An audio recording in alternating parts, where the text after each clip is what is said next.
yu ITV di leen dalal jàmm seen émission kennu askan wi ñu am mbégte dellu si fi naka noonu tey jii ñu am mbégte dalal Omar Cissé nekk directeur exécutif bu ACIS di association des commerçants et industriels du Sénégal Omar man lay dalal jàmm ci plateau kennu askan wi fii si ITV. Raj Malick maa ngi lay nuyu di nuyu say téléspectateur di nuyu waa kër gi yëpp di am mbégte beneen yoon daje ak yow. ngir waxtaan ci suñu wàllu réew. suñu wàllu économie. mu nekk lu am solo alors yow Omar Cissé yow yaa jiite ACIS suñ ko waxee xel dem si commerçant ak industriel yi gis nañ fan yi ak manifestation yi fi jot a am na si ay commerçant yi nga xamante ni lott nañ si trop attaqué nañ seen magasin yàq nañ seen alal mu nekk lu doy waar naka noonu aussi grande surface yi aussi ñoom tamit demuñ ginnaaw alors situation bi laataa ñu si xuus bu baax mbir yi xewoon fan yii nii yow nan nga koy jàngatee. En tant que sénégalais en tant que observateur nga nekk tamit kilifa si réew mi di bàyyi xel doxalin bi nan nga koy jàngatee. jërëjëf Hadj Malick ni nga ko waxee noonu la demee ñun ñëpp bokk nañ. gis ne jamono yi fan yi ñu génn. dëkk bi xawoon na yëngatu. ba maa ngi dégg ci xibaar yi ñu ne lu mat fukki nit wala fukki nit ak benn seen bakkan des na ci. ñi door suñu kàddu ci jaale seeni njaboot. ñaanal leen yal na yàlla yërëm leen jéggal leen muy lu métti ndax benn bakkan bu génn àdduna rek comme ni ñu ko suñu diine waxoon nee na képp ku dundal benn bakkan mel ni na dundal nga àdduna waaye képp ku faat benn bakkan it mel ni na faat nga àdduna kon fukki nit wala fukki nit ak benn loolu lu doy waar la kon ñi ngi jaal seeni mbokk di wax ne lii yàlla bu mu fi amati muy nag lu métti loo xam ne jàpp naa ne amul benn ruq bu mbaay amul benn secteur bu mbaay commerçant ku dul commerçant ñëpp la laal ndax dafa nekk mbir moo xam ne xaj na bett na waajuñ ko woon nañ aussi ñu bari it jàppoon nañ ne xaj na du yegg si fii waaye nag boo gisee ñuy daw fitna lii la te alquran waxoon ne wa taqu fitna laa tusiibanna lazina zalamu minkum xaassa daw leen fitna ndax bu ñëwee du yem ci ñi ko defoon rek ñi ko sooke woon boobu la wolof di wax naan ay du yem ci bopp borom ba tax na surtout les commerces ni nga ko waxee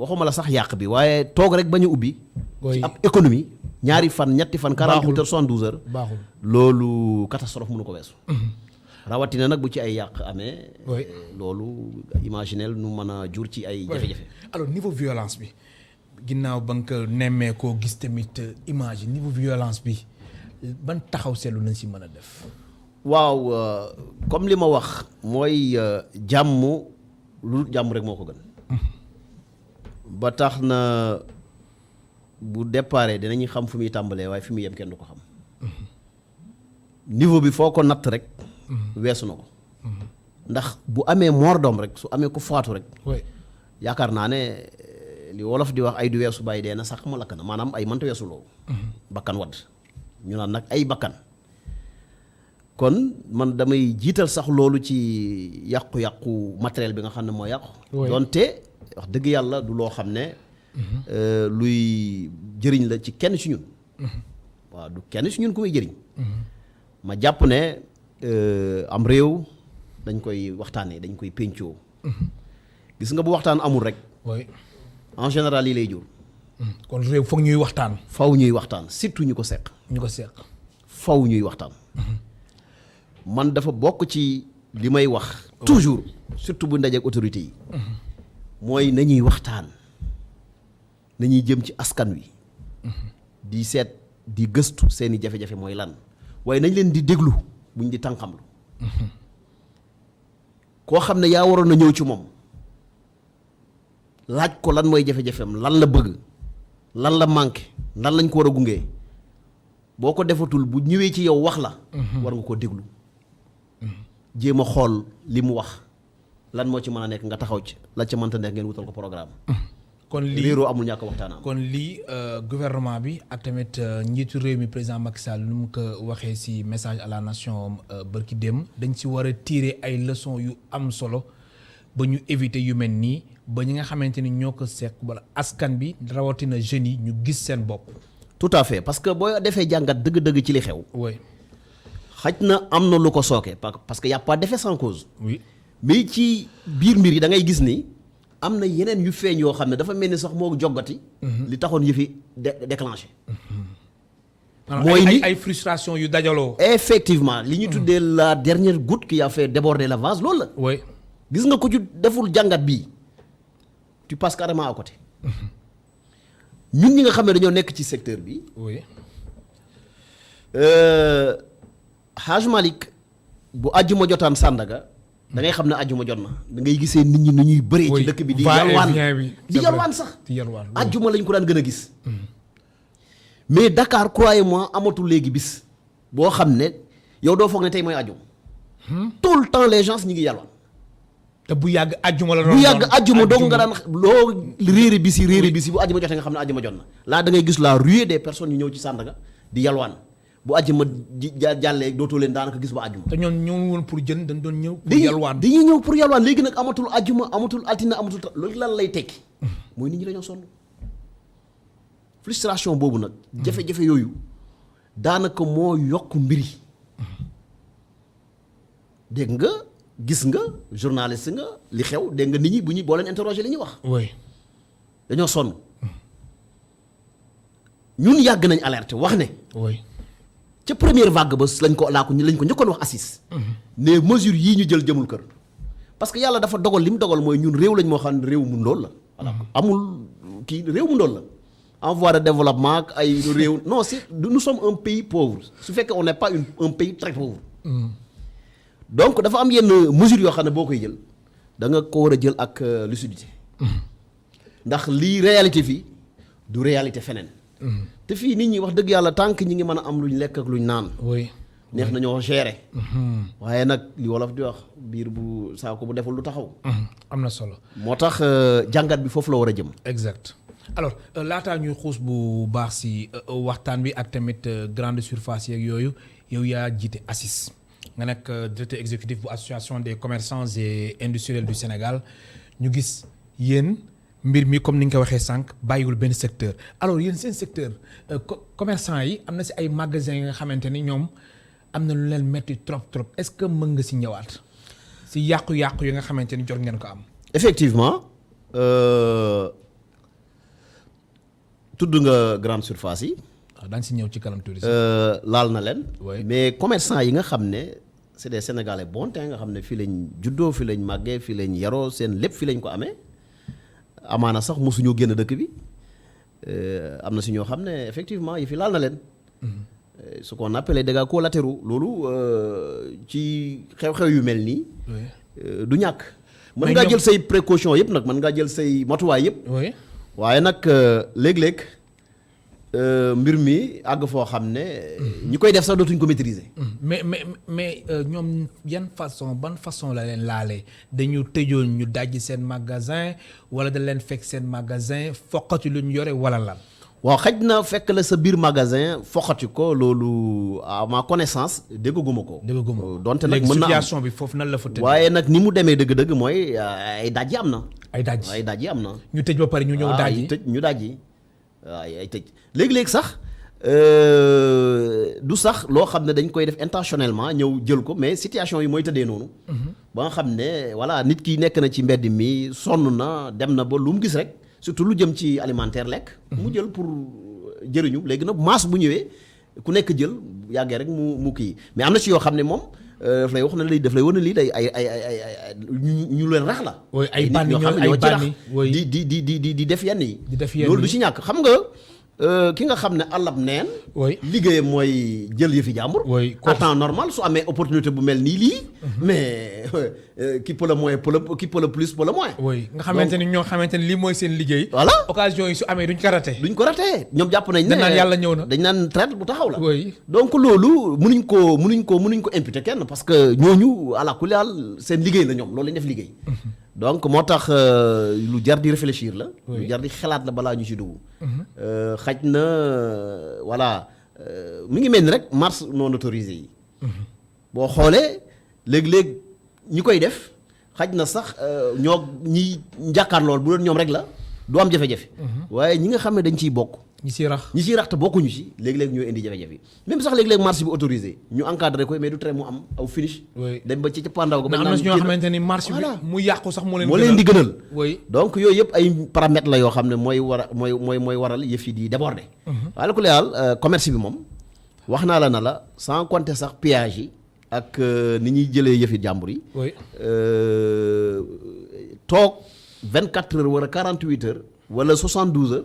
voire plus liggéeyoo ci économie bu mel ni Sénégal nga xam ne mi ngi reposé bi essentiellement ci commerce ak secteur informel mais c'est catastrophe la alors si xayma loolu suñ ko doon xayma si wàllum xaalis yéen def ngeen étude boobule jëm si commerce bi nga xamante ne dafa toog bis mbir mi tagga tembe demul dikkul waaw xam naa ne xayma bi moom defaguñ ko ci chiffre waaye jàpp naa ne loolu ku nekk suñu war na ko mën a xayma ndax wax naa la ne la benn 24 heures bu Sandaga xëyut ubbi rek mais c'est beaucoup de centaines de millions waxuma la nag l'étendue du territoire Sénégal gi yëpp pratiquement fépp jax mais quand même tàmbali waat nañ wala nànk-nànk reprendre nañ quand même depuis démb bu baax wala nànk non depuis démb quand même yëf fii les choses circulent wax dëgg yàlla nit ñu commencé ne xam nga tey même bu fekkoon sax ni amul benn pillage amul benn mais nit ñi ñoo ñemewul ñëw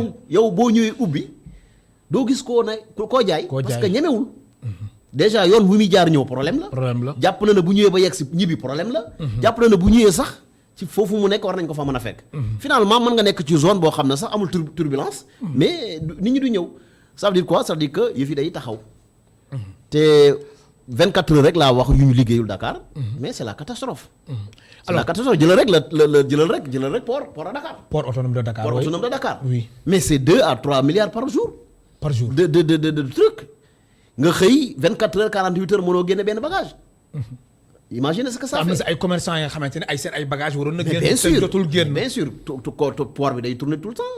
chaque jour que jëfee conteneur yaa ngi dugg di génn. oui donc xam nga ne fan yi mën a suloon liggéey ci loolu. fan la état di jëlee recette donc personne yi gañ kenn du ci gagné. moo tax liñ ci jàmb gee daal. mooy ni économie moom régressé woon yàgg na nag. parce que depuis pandémie bi ba léegi mesures yi ñu jël malheureusement. Les résultats escomptés yi ñu doon xaar amuñu ko. kon mesures yi jël nañ mesure de restriction foofu. jël nañ ay mesures de restriction comprendre wala. mesures yi fu ñu ko jaarale wala fu ñu ko tegoon du foofu. fi ñu ko tegoon du foofu. fan nañ ko waroon teg nag. non fi ñu ko waroon teg. oui mooy ñun liñ jogoon def ci fan yi mooy te ñu yàggu ko wax essayer de vivre avec. le virus avec le virus. oui. en quoi faisant en respectant les mesures barrières. ndax nit ñi foog ñuy génn. parce que nit ñi faw di liggéey di daan seen doole. muy benn ñu restreindre heure de travail. xëy 5 heures wàcc 18 heures muy jafe-jafe waaye loolu boo ko xoolee xayma économie bi nekk ci gannaaw 18 heures mais gis nga une économie s'arrête une autre démarre après 18 heures. te économie boobu moo gën a sensible. mooy parce que économie la boo xam ne. voilà économie de la nuit. oui boo xam ne li ci dépendre dafa bari. mais quand même léegi ak couvre-feu bi nga xamante ni léegi minuit la ba 5 heures du matin. waaw mais après que mën nga wax ni tane na léegi. waaw mais après que li xew ba pare. médecin après la mort la si je peux m'exprimer ainsi. mais ñun teeloon nañu wax ne. c'est pas une bonne mesure. début bi sax li ñu njëkkoon def bi ñu bëggoon njëkk a def moo gën a garaaw 17 heures la ñu bëggoon a arrêté loo nañu dimanche du ngeen liggéey c'est vrai que dimanche duñu liggéey ñu ne ñu dañuy nettoyer yooyu yëpp amul. te Sénégal wax dëgg yàlla jàmbaar lañu. du guddi du bëccëg du samedi du dimanche am na ñoo xam ne toute leur vie dañuy liggéey. du ñu arrêté xanaa ñu feebar boo xam ne mënatuñu. ñoo xam sax da nga leen di gis ñu wër na ñu dañoo feebar mais mënuñoo ñàkk xëy liggéey si. donc ñu jàmbaar lañ. soo leen contraindre ci liggéey te tegoo ci ñoom dara te nag ñun wax dëgg yàlla secteur bi ñu nekkee xaj na dañoo jàpp ne dañoo am xaalis wala dañoo jàpp ne yëguñ dara amul benn mesure yoo xam ne ni état jël na ko. jëm ci ndimbal ci askanu yegg si ñun. au contraire amul benn bu agsi si yéen. ñun de suñu assise bi ñu am kenn mosuñu contacter. te ku wax commerce foog nga boole si assise Sénégal mais mënta ñàkk évidemment. moo tax je fais un appel. solennel fii. jàpp naa ne am na ay kuréel yu mu teg. pour ne promotion des jeunes. oui promotion de l'emploi. mais loolu xoolal ni kuréel yu bëree ak tey résultat bi fi mu nekk. fond si sa ngi fi FONGIP nga fi. DER. ADPM nga fi. DER nga fi boo ko doon lim du jeex. tey la problème yi gën a bëri doxul wala dox na donc y a problème. donc y a problème. Y a problème. mais quand même suñu déggee njiitu réew mi bërki dem nu mu waxee yaakaar mën na amani. waaw dégg nga li wax réorientation ngir ay mesures yu am solo ñu jël ko su ko defee askan bi gis seen bopp ndaw yi rawatina ndaw ñi. moo tax ma bëgg fii laa koy lancé. oui fekkee ñu ngi may dégg buñ bañee li leen dal loon ci agence yooyu yoog société yooyu dal leen. mooy nañu dem sur le terrain dem waxtaan ak les vrais acteurs que nous sommes. maanaam buñ ko defee kenn waru leen teggi. buñ ko defee ñaari mbir la mën a jur. mooy incha allah financement yu dana yegg ci les ayants droit. ñi ko yelloo. ñi ko yellool. parce que problème bi yëpp loolu. dañuy fekk lu fees dell ñuy sotti muy tuuru. te war ko jox ñi ko yelloo. nañ jaar ci ACIS ak ñu mel ni ACIS. ñu responsable mu yegg ci fi mu war a yegg. ñu mën koo jëriñoo mu mën a am résultat boo xam ne dana xeex liñ bëgg a xeex muy ñàkk liggéeyu xale yi. waaye dana teggil état ci jël ay agence di fay yu cher. te doo am résultat yi nga bëgg. parce que dama koy wax toujours. Ouais. c'est un adage. Vous voulez faire une chose pour moi, vous le faites sans moi, mais vous le faites contre moi. man nga bëgg a dimbale da ngay ñëw nga waxtaan ak man li nga xalaat ne moom nga bëgg a def. Ouais. ma ne la waaw lii de baax na lii de baax na lii de baax na lii de bu ñu ko defee woon nii lii de bu ñu ko jubbante woon nii. ba tënk. alors parce que ndaw yi nga xam ne nag ñoo waral lii ci suñ secteur la nekk ñun ñëpp xamante nañ. Ouais. ñi nga xam ne ñoo amul liggéey ñoo mënut jot ci financement yi ñoo am ay jafe-jafe ba lii am dem ba désespéré di jël gaal gi ci ñun lañ nekk. si yéen la nekk. moo tax nañu xool des associations responsables. oui ñu ànd ak ñoom liggéey. am na solo alal ji dana yegg fi mu war a yegg. waaye jàpp na ni dana am résultat yi nga xam ne moom lay résultats escomptés yi nga xam ne lañ bëgg. am na solo ça c'est un appel que je fais. parce que Oui. comme jogaat na ne dafay des réorientations budgétaires. oui maa ngi dégg ay 300 milliards. quelle que soit la somme. oui bari wala néew su dem fi mu war a jëm rek du am njëriñ. mu nekk lu am solo moo fàttali suñu mbokk téléspectateurs yi ñu ngi dalal Oumar Cissé directeur exécutif bu ACIS di association des commerçants et industriels du Sénégal mën ngeen participer ci émission bi soo leen wootee ci 88 628 74 74 88 628 74 74 alors Oumar Cissé lu jëm ci wàllum ñeexital wala impact bi nga xamante ni ak conséquences yi nga xamante ni manifestation yi am na ko gaz tàmbali na manqué ndax gis nañ station d'essence yi caxatee yi nga xamante ni jot na fa am gaz tàmbali na manqué yaa gis ku jógee quartier di dem fu sore ngir am gaz. dëgg la gaz manqué na am na yeneen denrées yoo xam ne ndax tey rek def nañ ci constat tey rek def nañ ci reportage. effectivement lu bari dana manqué. moo tax il nous faut encore du temps. Ouais. pour ñu mën a ñëwaat à la vie normale. loolu yëpp nag comme li ma wax rek jafe-jafe moo ko indi. moo tax lees war a bàyyi xel la.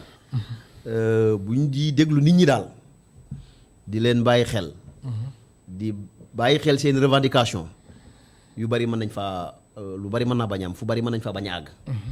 waaye nag devant l'impossibilité nul n'est tenu en tout cas ñun comme ni ñu ko daan defee ñun commerçant dañuy def suñ kéem kattan lépp loo xam rek mën nañ ko ci liggéey bi pour mu demaat à la normale. bagage yu ñëwaat surtout ñu jéem a maîtriser les prix nañ ko def. parce que wax dëgg yàlla. accord gi di ñëw. accord gi di ñëw tey. oui. buñ góorgóorlu rek pénurie mën naa am. waaye flambe des prix également mën naa am loolu nag je profite de l'occasion pour dire à mes compatriotes ñu bàyyi xel bu baax ci volet boobu ñu xam ne musiba la bu dal suñ kaw ñun ñëpp la dal suñ kaw. ñu fexe ba góorgóorlu suñuy mbokk yi dëkkandoor lañ nekk suñuy mbokk Sénégal lañ nekk suñuy yaay suñuy papa suñuy nijaay suñuy jigéen suñuy doom. ñu fexe ñun commerçant yi ba buñ ci indi benn jafe-jafe. lépp lu nekk rek ci suñu mën-mën nañ ko def ba nit ñi vraiment. mën a am li ñu bëgg ci seen dund. te du jafe dëgg-dëgg. am na solo incha allah xëj na balaa yàgg dana ñëwaat à la normale. am na solo alors grande surface yi. gis nañ grande surface yi yu si mel ni ay Auchan surtout Auchan yi nit ñi nga xamante ne dañ doon manifester. donc ñu ngi ko doon saccagé mu nekk lu doy waar Carrefour tamit ak yeneen yu ni mel ay sub école loolu daañu ko faram-fàcce léegi ma jël suñu téléspectateur bu njëkk allo allo. salaamaaleykum. allo allo. oui allo salaamaaleykum. aleykum salaam kilifa gi bismillah. maa ngi leen di ziar. delloo ziar fa nga ñuy wootee. maa ngi wootee dëkk bu ñuy waxee Birkilane. Birkilane ngay woote. région bu Kaffrine département Birkilane tudd Sadimou Cissé. bismillah Cissé ñu lay dalal jàmm. waaw maa ngi déglu nag seen émission bi. di émission bu am solo. jërëjëf. li ma fi dégg sëñ bi wax léegi dafa nekk lu am solo. Omar Cissé. lii nga xam ne moo xew ci fan yi dafa impacté négativement ci économie bu Sénégal. oui. waaye nag lu ci ëpp solo mooy. Sénégal yàlla daf ko def muy réewu jàmm. muy réew moo xam dafa am dal. ay kilifa yu mag nekk fi. ay responsable yu am maturité nekk fi aussi muy ñu nekk ci opposition muy nekk ci pouvoir. man ci pouvoir laa bokk mais damay wax ne muy opposition muy pouvoir ñoom ñëpp dañu am maturité politique. waaye lu ci ëpp solo mooy. oui. defaraat jukko yi. defaraat taxawaay yi. demaat ci àll bi bàyyi ko parce que man damay gérer benn structure bu ñuy wax UNAPAD mbirum kuréelu baykat. nañu fexe ba dellu ci mbay mi ba ëllëg bu jafe-jafe amee ñu mën a dundal suñu bopp. ndaw ñi nañ dem ci tool yi nañu organiser ndaw ñi defar ndaw ñi ñu delluwaat ci àll bi ñu bënn ndox mi nit ñi dellu ci tool yi bay. dellu ci àll bi di bay nawet bay noor pour dundal suñu bopp dem di jàppale leen aussi encadrer leen. former leen. ñu mën a exploiter li nga xamante mooy suñu patrimoine mooy suuf si. ñu dundal Sénégal aussi dundal adduna bi. loolu Sénégal mën na ko te je sais que président bi comme ni mu ko waxee nii bàyyi na xel ci jafe-jafe bi. te am naa yaakaar ne danañ jëm ci foofu pour encadrer jeunes ñi jàppale jeunes ñi pour jëmaleen ci li nga xam ne mooy développement bu Sénégal ba ñu mën a am sécurité alimentaire wala am souveraineté alimentaire. donc daal maa ngi rafetlu seen émission bi di wax ne yàlla def Sénégal jàmm ba réew mi am jàmm ba réew mi mën a naat ba kenn ku ci nekk gis sa bopp ci la nga yëngu. jërëjëf. maa ngi leen di sant leen gërëm macha allah. di la gërëm baax di la sant Omar ñoo ko dégg noonu réaction. waaw ñu ngi koy sant di ko gërëm kooku maa moom ñoo bokk dëkk Kaffrine. oui. mu wax lu am solo. sànq maa ngi wax ni bu ñu bëggee suñu réew mi ñu développé ko te man dama jàpp na développé Sénégal. lu yomb la. ah bon. macha allah parce que nag kay ma wax la lépp loo xam ne luy développé am réew la yàlla defal nañu ko macha allah. kon suñu retard bi moom jaaduwul. noo jaaduwul en toute sincérité jaaduwul. on a tout pour se développer. bu ñu ko jëloon par secteur ñu jël commerce. ouais. ñu jël des associations responsables. ñu liggéey ak ñoom directement dana am résultat. nga dem ci baykat yi ñu dem ci li nga xam ne ñooy les associations responsables nga xam ne ñoo nekk sur le terrain les vrais acteurs. ñu dem liggéey ak ñoom mais li ñu am sëñ bi ci suuf su tàlli laa wax. ouais. am ko ci ndox ci suuf si am ko ndox ci géej gi suñu réew bi loo fi bay mu ñor. ñu bëgg rek nekk di dépendre ci taw boo xam ne bu yàlla neexee tey mu taw bu ko neexul ndax suñu bàkkaar yu bari. loolu dafa doy waar. nga dem ci càmm gi pareillement seet ñi nga xam ne ñooy les vraies associations nekk sur le terrain ñu liggéey ak ñoom directement. nga dem ci artisanat bi. nga dem ci secteur de kii bu nekk rek. ñu dem ci ñi nga xam ne ñooy les vrais acteurs ki nekk sur le terrain ñu liggéey ak ñoom parce que moi je parle en connaissance de cause. oui. moi j'ai vu ñoo xam ne bëriwuñu ñaar ñetti nit dem ci ab dëkk taxawal fa loo xam ne macha allah. te les financements du ay millions yu bëri yu ñuy tudd. oui. mais organisation la méthode mais ak rigueur. ak rigueur ñett yooyu. organisation ñett yooyu moom fu mu nekk moom. rigueur résultat ngay am. da ngay am rigueur da ngay am résultat. booy. donc war nañu daal vraiment xoolaat ni ñuy gérer. oui alors grande surface yi gis nga lu xew si Auchan yi caxat-caxate yu fa am position wu Aziz lan la.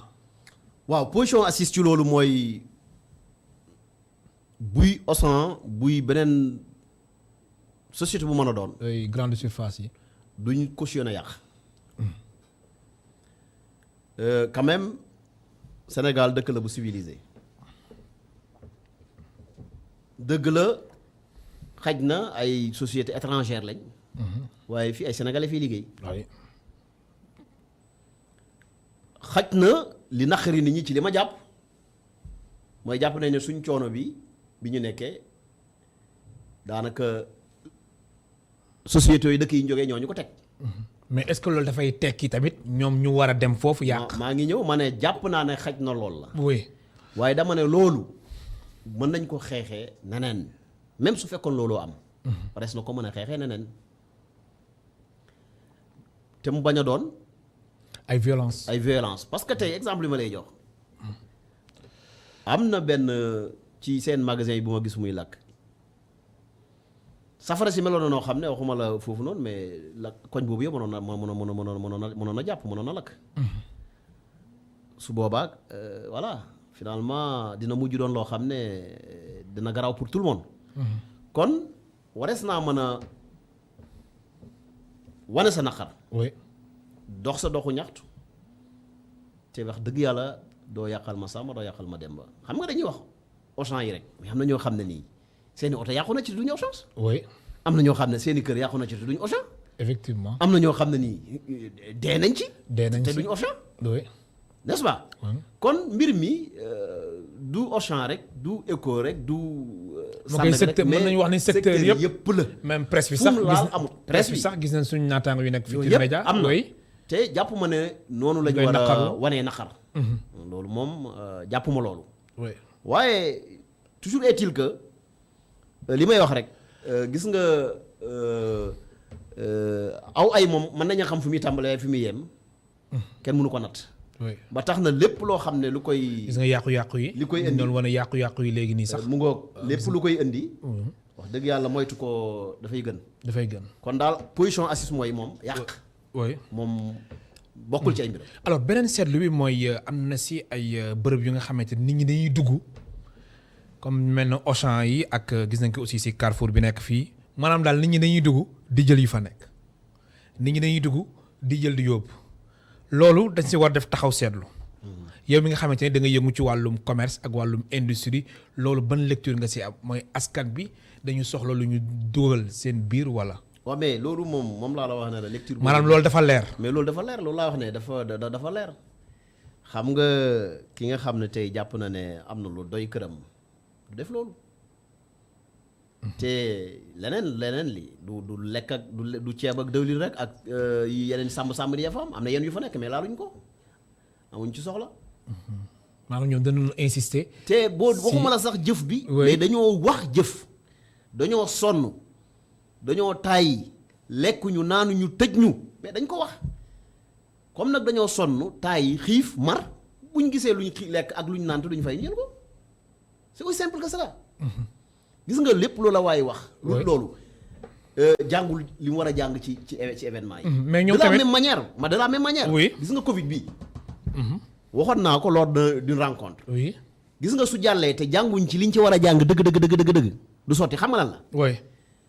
am na benn réunion bu ñu mës a def ñu koy soog a wax mais c'est pour rappeler les autorités am na jamono yoo xam ne li nekk ci Sénégal ci denrées de première nécessité couvrir lu weesu 4 mois cela veut dire quoi. cela veut dire que bu fekkoon ne pandémie bi dafa gën a yokk wàññeekuwul ba gars yi yëpp tëj seen frontières yi Sénégal fi mu daan jëlee ravitaillement yëpp tëj 4 mois la ñu may Sénégal ñëpp de. yàlla may ñu suuf si ñu am ak ndox mi ñu am. mënuñu am dugub ju doy. mais quand même mën nañu wax am mboq mu doy. mais quand même mën nañu wax ne autorités yi ba Covid bi tàmbalee ba léegi maîtriser nañ situation bi jëm ci wàllum denrée yi. non déggoo li ma la wax. c'est parce que tout simplement. yàlla dafa def yëf yi niñ ko foogee woon demeewu ni. li taxoon ñu tëj frontières yi su fekkoon dafa yokk laa wax wàññeekuwul. chaque jour mu gën a yokk. kon kenn ba waxatu ñu ko tëj yëpp 4 mois lañu may Sénégal ñu seeti beneen feneen fi ñu nekk. boobu amul benn stock boo xam ne denrée de première nécessité la boo xam ne nii fii lañ ko bayee mu nekk fi donc war nañ xalaat léegi programme yi ñuy def yoo xam ne dinañ fexe di produire foo la xam ne naan lii am nañ lu mën a dundal Sénégal au moins 1 an 2 ans de stock na nekk ceeb wala na nekk dugub wala na nekk mboq ñuy fondé di naan wala ñuy laax di naan. kon stock bi warul nekk ci ay mois. mais dafa war a nekk question bi du question nekk ci ay mois mais oui stock bi si dafa lan war a dépendre ci à l'extérieur stock denrées de première nécessité. oui warta dépendre à l'extérieur. pandémie bi wane na ko. mais imaginez-vous yëf yi yokkoon bañ a arrêté. gars yëpp tëj xam nga Chine boobu ba léegi mi ngi tëj. su fekkoon tey suñ dund gi yëpp Chine lay jógee. kenn waxatu ko. mais depuis bientôt 1 an Chine dafa tëj. amul benn commerçant bu mën a jógee fi dem Chine. peut-être Dubaï ak yeneen dëkk yi tur. mais Chine moom imaginez tey li ñu doon dundee yëpp. wala boo 90% li ñuy dundee doon jógee Chine imaginez loolu. ñu yor suuf si ñu yor fii. yor ndox mi ñu yor fii. yor jeunes yi ñu yor. 70% de la population mi ngi entre 25 ans 35 ans ou 40 ans. ñooñu mënuñoo liggéey lu leen dundal mënuñoo bay lu leen dundal. c'est grave. léegi si sa gis-gis. c'est la plus grande leçon bu ñu war a jëlee ci Covid. oui si sa gis-gis problème bi fan la nekk ba suñu autorités yi mënuñu àgg ba foofu. waaw li nga expliqué nii. c'est les politiques yi baaxul. c'est la politique économique suñu de ce politique pays-là économique baaxul. ah bon te pourtant ay borom xam-xam ñoo ko tracé. waaw ñoo si yëngu. ñi nga xamante ne ñi nga seeq mën nañu wax ni quand même loolu seen domaine la. waaw mais problème bi fan la situé wu Omar Cissé. mooy fi mu situé mooy li Burkina bi yoo rek gis nga ñun fii xalaat yëpp xalaat nañ ko ba xalaat yoo xam ne sa virtuel la. oui mais lépp sa ñu ngi ci tiroir yi xam nga yow da ngay xalaat man may doxal boo xalaatee jox ma doxaluma sa xalaat nu muy génne. donc il faut ñu am quand même vraiment bëgg réew mi il faut ñu gis nga boo gisee yenn am na ci yenn ñu neex ma mooy dañu bëgg résultat dañu bëgg lii maa ko fi def gis nga nit tant que loolu animé wu la rek du sotti. beneen bi mooy wolof dafay toujours di wax loo xam ne des fois mooy biaisé mbir yi njëriñ loo fekkee lépp lu amul njëriñ wala lu mu dul fekkee rek jàpp na ne waru ko def. ak sama bopp ma la gënal tant que ñaar yooyu génne wuñ ko suñ biir duñ dem. gis nga njëriñ dëgg El Hadj Malick doo ko fekkee. alors léegi responsabilité secteur privé national bi lan la ndax suñu nee état rek mais secteur privé national bi quand même moom aussi am na si waar bu mu war a bay si mbir mi. wallaay dëgg la li nga wax mooy dëgg de. xam nga tam nag. dañuy wax des fois. oui waaye ñun ñëpp ñoo am ay responsabilité dafa fekk nag responsabilité bi gën a bëri. état la.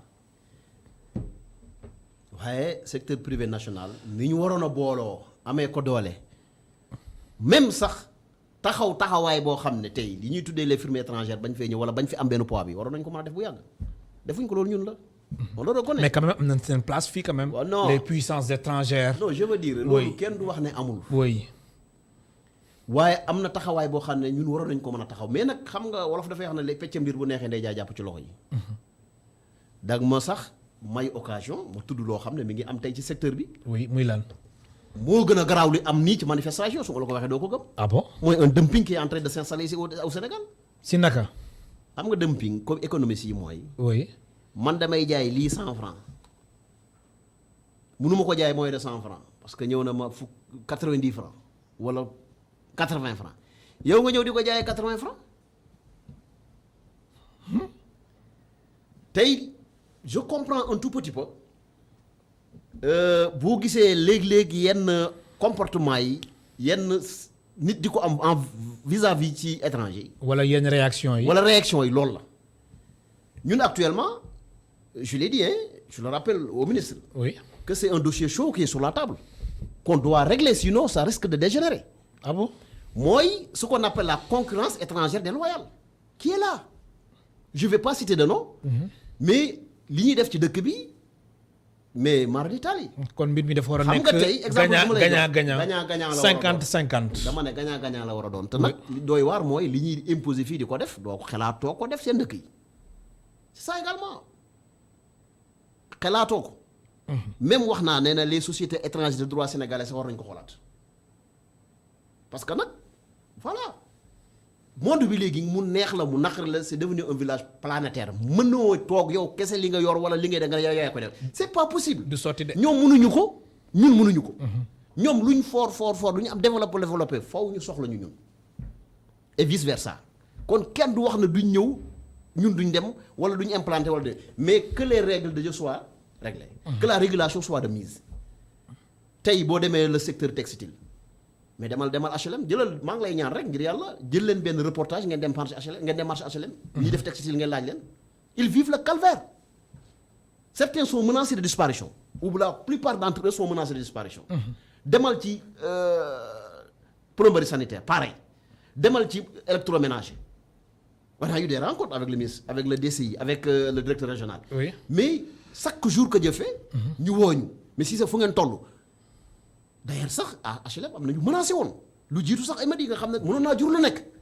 parce que tout simplement da ngay dem Inde wala nga dem Chine wala nga dem fenn ci bitim réew. oui dem jënd sa conteneur ñëw ki la ko jaay bu la jaayee 10 conteneurs chargé 100 conteneurs ñëw topp sa ginnaaw kooku mën ngeen yem prix mu ñëw au lieu mu nekk ci benn rayon benn rayon du marché di jaay en gros mais textile am na ñoo xam ne dañuy dem bay dajji bal di ko détail waaw client yi sama client yi daan jógee à l'intérieur du pays oui daan jógee ci sous-région yi bu ñu ñëwee fekk waa ji nga xam ne mi ngi na déjji ci marché bi man su may jaayee 9000 su may jaayee 11000 mu jaayee 9000 naa gis client te nag li ci doy waar mooy fayuñ benn taxe yow chaque jour ñu bëgg laa rey taxe. ñoom fayuñ benn taxe ñoom fayuñu. bu ñu war a fay 100 fayuñ 1. ah bon non mais c'est te ñeneen ñi ñu ngi fay en même temps. dama ne nañ jël seeni service ñëw liggéey ak ñun ñu teg leen ñu wax leen du concret li ñuy utiliser ci ay mbir yoo xam ne nii pour contourner le fisc. pas plus tard que ce matin rek ñi ngi xëy ci pandémie bu mel nii ñu sonal nit ñi ci ay parking di sonal nit ñi ci ay détails yoo xam ne nit ñi ñu ngi ne ngéej lu ñu lekk au même moment ñu ngi fi bàyyi ñooñu ñuy def lu leen neex donc frustration yooyu nañ ko wax gis nga mbir mi. boo ko yërëmee du sotti. gis nga les problèmes là il faut qu'on les solutionne ñu bañ di ko déplacer. maanaam mu am daal équité sociale ñu yemale ñëpp. voilà nañuy def diagnostic yi te bañ a ragal. wax les choses fa am lu mën a nekk am lu mënul nekk. ñun waxuñ benn yoon na ñooñu bu ñëw ci dëkk bi liggéey ñun ñu ngi dem ci bitim réew fu nekk di liggéey kon mënuñ wax ne duñ ñëw fii liggéey. mais nañuy defee fële buñ nekkee seen i mbir yi ñuy teg ba mën a protéger seen i nationaux. mais nañ ko def fii nii mais mën nga imaginer waa ji jaay la fële chargé topp la. ñëw sooy jaayee 1000 francs muy jaayee 750. mais kañ ngay jaay. te yow li ngay fay du ko fay. mais il faut que ñu wax ci loolu sinon lii leneen la loo xam ne. su éclaté. c'est la catastrophe. mais alors beneen lecture bu ñu war a mën a amal si grande surface yi nga xamante ni saccagé nañ ko yéen ñi nga xamante ne yéen a nekk si secteur privé national bi est-ce que tamit loolu jotul ngeen def si jéego yu am solo ngeen di am ay grande surface amal ay grande surface askan bi aussi di fa mën dem di fa jënd. d'accord loolu moom ngeen am prix abordable. moom li nga wax noonu loolu laa d'accord. d'ailleurs bu ñu ko teeloon a def amaana duñ fi am place. voilà donte nag croyez-moi. mi ngi changé. mi ngi changé ndax xam nga ne am na ay sénégalais yoo xam ne ñu ngi ci grande surface léegi. oui oui mais maanaam su mënoon na gën a. non effectivement. comme Bayre ko comme Bayre ko. waaw lu fi amutoon la xam nga. oui mais nag commencé nañu am prise de conscience ñun ñu ngi liggéey ci loolu pour bëgg vraiment. mais est-ce que mbir mi yéexul tamit. waaw mais nag xam nga lu ko waral. oui foofu la état di amee toujours foofu lay waxee ak état. sànq maa ngi koy wax ak ñi ma doon dajal ci suba. oui ma ne leen dañu dem ba secteur informel bi dañoo dem ba je sais pas moi.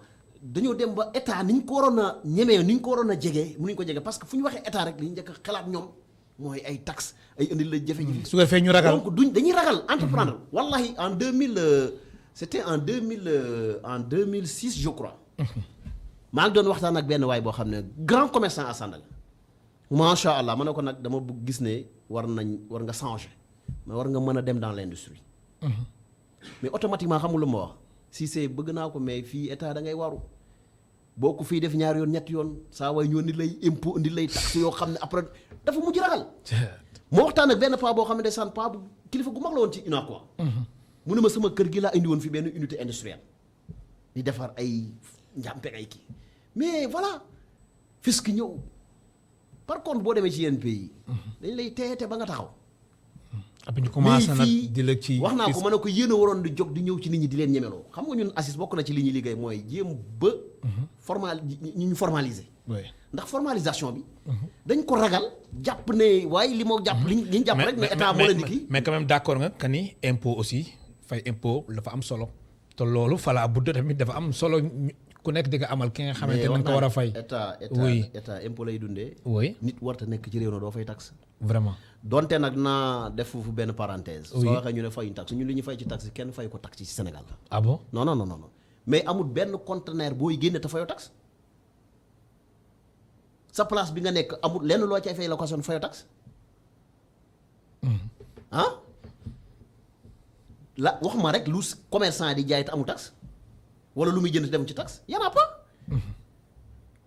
li ma wóor mooy li may fay taxe li 10 Sénégalais di li 10 organes presse di fay ci taxe 10 commerçants fay nañ deux fois. mais dama la bëgg wax mais bu ñu waxee ñoom dañuy wax ne duñ ko fay formellement. mais dama la bëgg wax kon ni. peut-être ñi nga xamante ni dañu ragal dugg si grande surface yi ñoom aussi nañ sóoraale que ni quand même suñu duggee lu ñuy. war a fay dañ koy fay quand même. non loolu c'est inévitable. oui c'est inévitable te commencé na am te kanam la jëm incha allah rabbi. amul sikk ci ne kanam la jëm loolu réew mi àddina bee toll foofu sax nag. moo toll foofu précarité boobu ak. loolu ñu nekkoon. d'ailleurs moo tax ñu ne ñun dañoo war a changer. dañoo war a changer paradigme. ba pare marché yi ci boppam sax. oui ni mu mel dañ ko war a changer parce que nag kaay ma wax la. doo ñëw sama boutique. balaa nga faa dugg di bëgg a dee. boo ñëwee kon doo mën a toog doo mën a nga dem foo xam ne macha allah c'est bien aménagé ngay dem fële. loolu c'est tout c'est normal donc ñun ci suñ bopp ñoo am intérêt. oui dem vers ça. oui. waaye comme li ma la wax. mais boobaa aussi prix yi aussi mu nekk ay prix yu abordable. non mais xam askan bi gis seen bopp quand même y a la direction du commerce intérieur. oui loolu am na yoo bëri mënoo ko def. c'est pas possible bu ñu liggéey nañu war a liggéey rek ñu liggéey en étroite collaboration. yu bëri mënta nekk. très bien quand même le pays est reçu des institutions. ku nekk na def li mu war a def rek. moo tax yooyu pour mu sotti nañu liggéey ñun ak ñoom surtout les associations responsables nga xam ne carte sur table lañ koy teg ci table bi. waxtaanee ko. mais yaa ngi insister si association. yi nga xamante ni dañu responsable qu'est-ce qu'il y a lan moo xew dafa am ci seen secteur bi ñi nga xamante ni dañ leen di dañuy waxtaan ak autorités yi te vraiment waruñ foofu amuñ fa place wala lan. waaw mais gis naa yaa ngi ci insister. évidemment foo dem am nay brebis galeuses am na ñu dafa ñuy gàmmoo ñu ras dem duñ benn loolu moom ci yéen sax am na. oui mu ngi fépp moom. mu ngi fépp j'insiste là-dessus parce que tout simplement dama bëggul ñuy jël xaalisu askan wi. jox ko ay nit pour askan wi ñu féetale ko seen wala ñu féetale ko seen i ñoñ. man gis nga loolu laa bëgg mu jeex ci dëkk bi. El Hadj Malick bu 100 personnes topp sa ginnaaw ñu yëkkati jox la na la jox leen 100 personnes yi joxal 100 personnes yi bul jox ñi bàyyi ñii nga def ko ak équité ku war a am dërëm mooy li mu war a am na am dërëm ki war a am ñaar fukk am ñaar fukk. loolu mooy équité xam nga égalité mu mënta nekk. mais équité la ñu woote. am na solo. mu dem ci les ayants droit. oui mu mën a jur nag résultat escompté yi nga xam ne am la ñuy xaar. Omar Cissé maa lay gërëm baax di la sant sa kàddu gu mujj. waaw xanaa di leen sant di leen gërëm di wax ni am na lu bari yoo xam ne bëgg nañ ko wax waaye xëj na waxtu yi. oui beneen yoon waaye beneen yoon du ñàkk ñu am occasion. en tout cas fi may jeexale mooy maa ngi woo suñuy doomi réew. ñu xam ne réew mi dara du ko développé lu du liggéey yàlla may nañu chance population bu jeune lañu am yàlla may nañu chance am nañ suuf am nañ ndox am nañ naaj war nañu mën a développé kon nañ liggéey Sénégal nag jàmbaar lañ autorités yi lii seen wàll nañ ko def nañ def une gestion participative et inclusive oui ñuy liggéey ak nit ñi nga xam ne ñoo tax ñu ne fi nekk xam nga y a pas d'administrateur sans administrer. oui donc bu ñu bëggee dem faaw ñu ànd. fi may jeexalee mooy concurrence étrangère déloyale bi maa ngi waat ne na ci état na ci autorités yi jël léegi ay mesures balaa muy dégénérer je parle en connaissance de cause nañ ci jël ay mesures balaa muy dégénérer. parce que imagine nit importe conteneur am ñëw jëndee ko 50 millions ñëw mënu ko jaayee 40 millions de perte loolu nit mënu ko dund. te lii ma gis su continuer nii ñun ñëpp danañ disparaître moo tax entreprendre jafe fi faut ñu réguler marché bi. am na solo donc loolu encore une fois c'est un appel. mu nekkoon Omar Cissé nekk directeur exécutif bu ACIS di association des commerçants industriels du Sénégal mu nekkoon tey suñ gan si émission Kennu Askan Wi mbokk téléspectateurs yéen tamit amul seen fay ñu leen di gërëm baax di leen sant ba suba incha allah ñeenti waxtu.